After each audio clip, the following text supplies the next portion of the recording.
everybody, it's Gil here with the Sailing Vessel Dreamchaser, and as you just saw in the background, this week's video is going to be all about doing work on a powerboat. We have our 27-foot chaparral, and we're going to show how to change the oil, standard maintenance work, in a 27-foot chaparral with a Volvo Penta inboard-outboard motor. We're also going to talk a little bit about hurricanes and hurricane preparation. I know I've done a few videos about this, but we have our boats in the hurricane belt. Sadly, both of our sailboats are just outside of New Orleans. I think that most people that watch this channel likely know that. We have a 51-foot Formosa Cutter Rigged Ketch and a 43-foot Gulf Star sloop, both on the north side of Lake Pontchartrain. And while this video is posting, this little lovely guy is coming up behind us. This is Hurricane Delta. And Hurricane Delta has been building south of the Yucatan Peninsula for this whole week.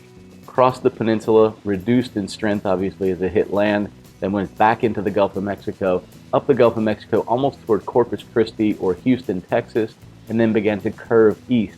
Now it is hitting west of where our boats are stored, which it's far enough west that we're not in imminent danger from them. But man, has it been a crazy hurricane season. We'll talk a little bit more about that in a bit. Hey everybody, before I jump into the oil change, I'd love to share something with you. We are close to 5,000 subscribers, and we are humbled and touched that you guys have chosen to watch week in and week out. Thank you so much. If you like this, if you like the topic, I just ask you to do me one favor. Please click the subscribe button, hit the bell notification. I'd love to see if we can cross that 5,000 subscriber threshold over this weekend. Thanks a bunch. Let's get back to the video. Now, to go look up the oil filter I need. So Schwab is always up for taking a ride in the car with me, and she came with me to get the parts we needed for the boat. Where's his head? Where's his head? Right here. Okay. Can you get two of them going? Hey, leopard. Oh, okay.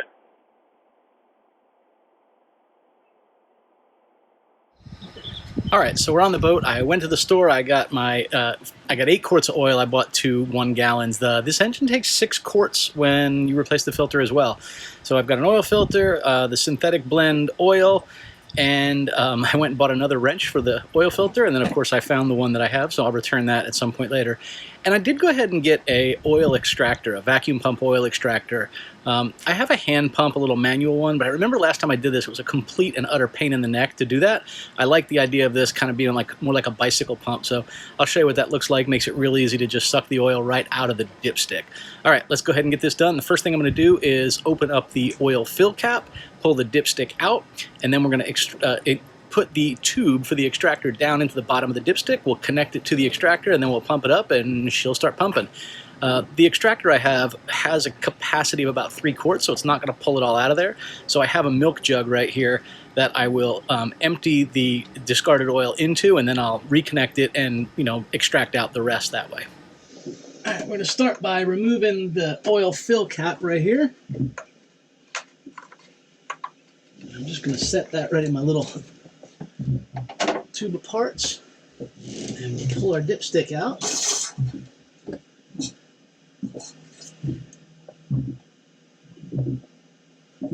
Looks good, safe level, actually looks really clean too.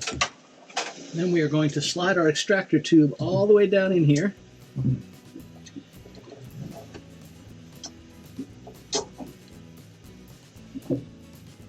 There we go, we're at the bottom, which is exactly what we want.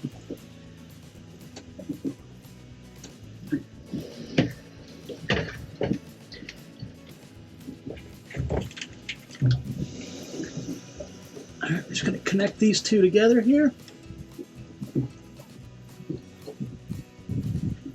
And this is as simple as giving this some pumps here to give us a nice vacuum on it.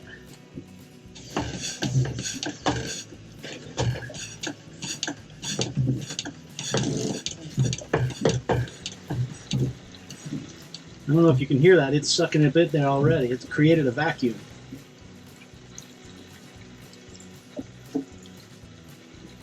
You don't have to keep pumping it. It will automatically shut off when it gets full. And as soon as you stop hearing it flow, I don't know if you can see it. I can see you can see it coming up right there. As you pump it, you're creating a vacuum in the chamber down there.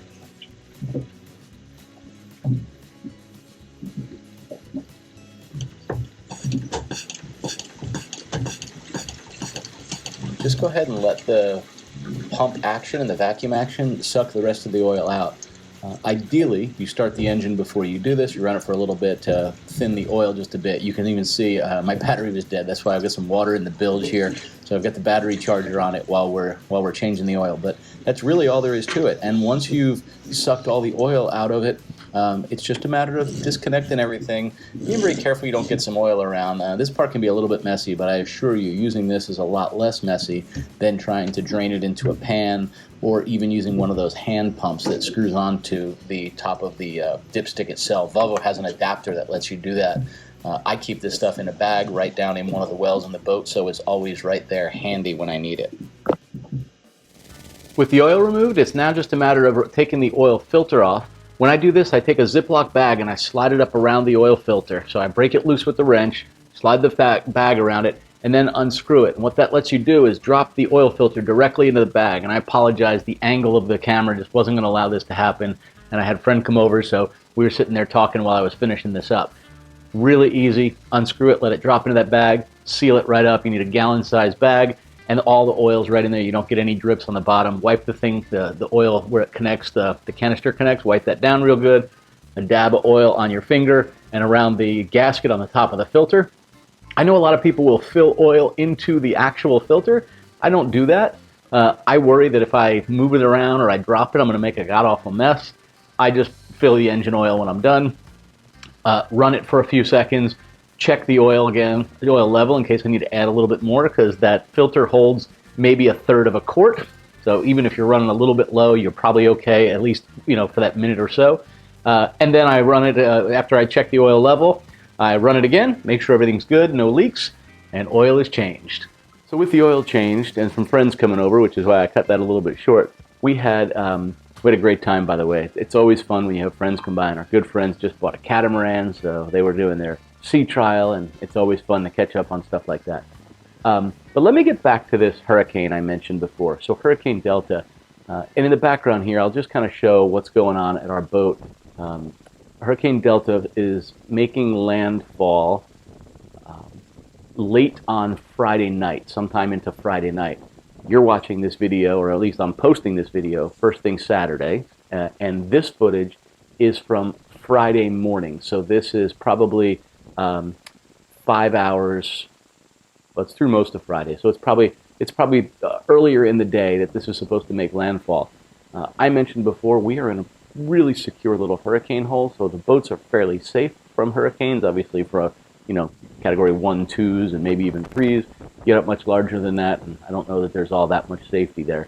But the boats are fairly safe. But you can kind of see in the background, the water's rising, but it's not terribly high. Had this hurricane been a little bit more to the east when it made landfall, we probably would have seen a significantly higher storm surge. With the counterclockwise rotation, anything east, northeast of the eye of the storm tends to get a lot of northbound air blowing at it. And that means that it's going to push a lot of that water from the Gulf of Mexico up into the bayous, creeks, rivers, bays, whatever. And that's what you see. That's when you start to see your coastal flooding or your storm surge. So while we did go up a few feet in tide there from the storm surge, knock on wood, so far it hasn't been enough to take the boats up over the dock, which is good. I talked to my daughter who's staying on Last Affair, the 43-foot sloop, and her comment yesterday was, I feel like I need to install cup holders even here at the dock just to keep my drink on the counter down below. So the way the docks are oriented there, the wind was actually on the broadside of the boat. And I was explaining to her there's a pretty big difference between a 23,000-pound boat and a 58,000-pound boat, which is what Dreamchaser is versus Last Affair. So the boats are safe, as you can see in the background, moving around a bit. When there's a storm like this, it's almost counterintuitive, but we tie the boat a little bit looser, especially on Dreamchaser because it's only side tied. Because of its length, we don't actually have it in a slip. We have it on the end of a slip, right? So it only has a place to tie on one side. If this was a horrible storm, we might actually take it up into a river somewhere and tie it to the trees, hurricane tie it. We've never had to do that. However, we loosen these lines, and what it does is it allows the boat to rise and fall quite a bit without pulling it right up against the dock where it's going to start to do some damage against that. I'd rather see it shifting around in its slip, given that we have these giant 3-foot diameter fenders that we put between it and the dock. So as long as those stay in place and they do their job, I would rather the boat's moving around than tight up against something where it's going to continue to bash, because that's where damage gets done. So yeah, the boat's certainly moving around. I will tell you, the hurricane season's been crazy this year. As I think everyone here probably knows, the National Hurricane Center, which is part of NOAA, the National Oceanic and Atmospheric Administration, they predict at the beginning of every year how bad the upcoming season of hurricanes will be. So for this year, 2020 is going to go into the record books for a lot of reasons. For this year, they predicted there would be between 15 and 19 named storms. Hurricane Delta is the 25th storm, and this is the first week of October. So we still have another 6 weeks left of hurricane season. It is crazy. I often joke with people that I view hurricanes a little bit like popcorn in a microwave. If you've ever read the instructions for microwaving popcorn, it'll say, cook for X amount of time or until there's a delay between pops. Well, I sort of look at it the same way. We want to go sailing, we want to sail the boat back here, but I have to wait until there's a delay in pops, pops being the hurricanes, before we want to think about getting out into the Gulf of Mexico like that. So anyway, yeah, these hurricanes have been crazy. Crazy, crazy, crazy. So we have been doing quite a bit of swimming at the house as well, and the little one has continued to learn how to snorkel and getting, it's funny watching a small child get more confident and learn to do new things, and then once they can do that thing, all of a sudden they do it 5 or 6 times and they're ready to try the next new thing. I was working on teaching her how to dive when you're, not dive into the pool, but dive from a snorkeling position on the top of the water to go deep if you are snorkeling. And she was hesitant, and once she did it, it's amazing to watch how often she does. And she does a funny thing. She'll be on the top of the water, belly down, like in the typical swimming and snorkeling position. And as she dives down, she will dive down, roll over onto her back, and kick her way down on her back along the bottom of the pool. So it's kind of funny watching this happen. But look, I'm a proud grandpa. I sat and watched this for a while. I got a kick out of it. I'll show a little bit of the footage. I thought it was kind of funny.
That's what a true backflip would look like.